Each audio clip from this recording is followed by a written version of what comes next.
ए आई पैसे दे ना, मैत्रिणीसोबत फिरायला जायचे. अगं नाही सांगितलं माझ्याजवळ पैसे, कळत नाही का तुला? काय आई कधी पण सांगते तेव्हा पैसेच नसतात तुझ्याकडे. कधी बी झालं का पैसे नाहीये पैसे नाहीये पैसे नाहीये. माझ्याकडे तर पैसेच नाहीये. तर तेवढेच 20 रुपये घे.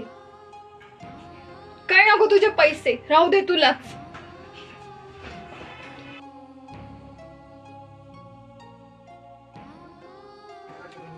हे भैया, ट्युशनला ठेवले पैसे दीदीचे आण बरं. आता काय काय कर, एवढे पैसे ना दीदीच्या ट्युशनचे जमा करून दे. आणि ते भाजीपाल्याला बी पैसे द्यायचे होते, भाजीपाला संपला आता ना. पैसेच नाही रे दादा, एवढेच हे करून दिले मी. मग आता कसं करायचं?